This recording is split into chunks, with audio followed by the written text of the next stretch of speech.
nous continuons la conclusion et je reprends un passage du livre Mémoire et identité de Saint Jean-Paul II qui nous aide à discerner la réalité historique comme une intrication du bien et du mal. Il va jusqu'à écrire « Ainsi donc, les désirs de liberté, d'égalité et de fraternité, à l'époque de la Révolution, allaient s'affermissant, malheureusement dans le sang de nombreuses victimes sacrifiées sur l'échafaud, et éclairer l'histoire des peuples et des nations. » C'est-à-dire que Saint Jean-Paul II nous pousse à voir que quand bien même la Révolution a été, comme nous l'avons montré dans ces vidéos,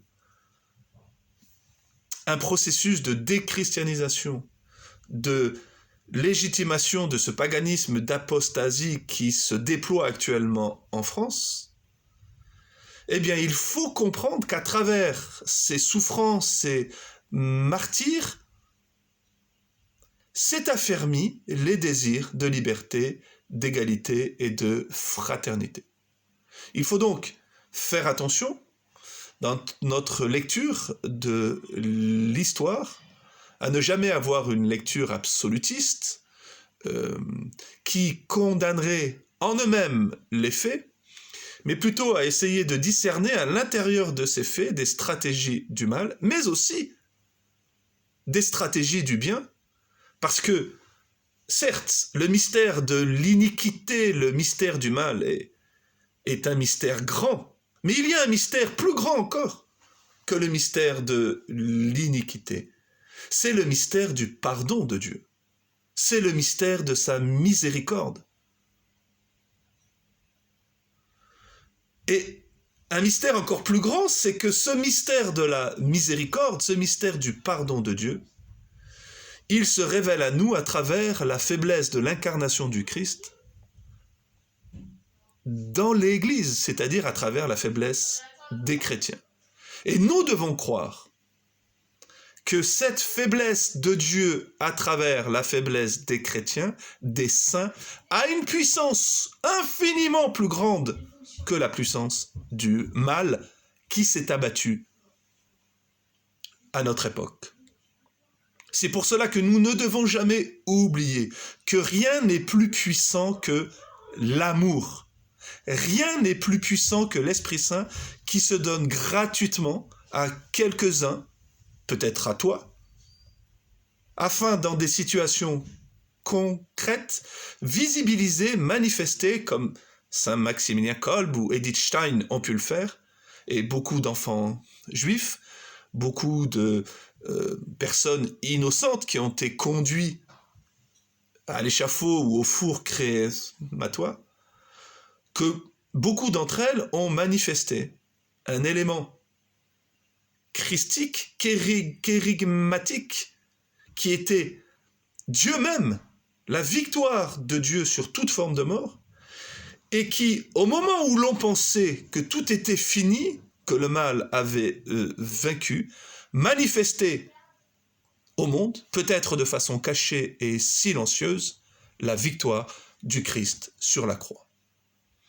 C'est pour cela que nous devons toujours lire l'histoire en nous appuyant sur le mystère pascal, sur le mystère de la croix glorieuse du Christ.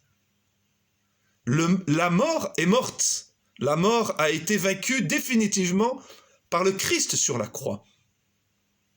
Et le mystère, c'est que Dieu ait choisi le moyen de la croix pour vaincre la mort.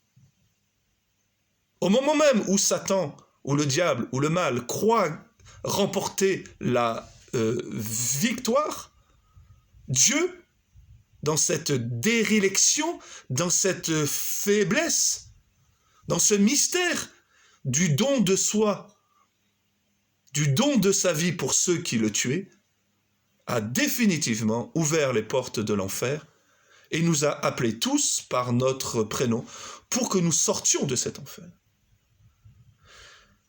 C'est pour cela que nous devons, pour lire l'histoire, nous appuyer sur l'ecclésiologie du sel du Concile Vatican II et arrêter de nous effrayer d'avoir peur de la faiblesse de l'Église ou du peu de chrétiens dans le monde qui vivent vraiment de cet amour.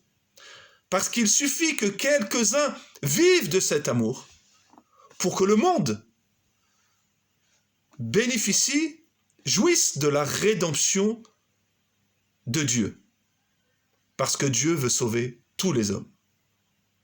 Ce qui ne veut pas dire que l'enfer est vide. Non, l'enfer n'est pas vide parce que quand bien même Jésus-Christ veut sauver tous les hommes, nous restons libres. Et il y a le mystère de la liberté absolue de l'homme qui se joue là. Certains d'entre nous, s'obstinant, vont refuser ou ont refusé la miséricorde de Dieu pour eux. L'important est de comprendre que toute personne peut être sauvée. Et nous, qui étions certainement pires que les révolutionnaires dont nous avons parlé, Jésus-Christ nous a appelés de notre enfer pour nous donner de croire qu'il nous aime et que nous pouvons vivre du pardon de nos péchés. C'est pour cela, avant ce n'était pas mieux et il faut arrêter de rêver à une reconquête politique pour essayer de restaurer une France d'avant.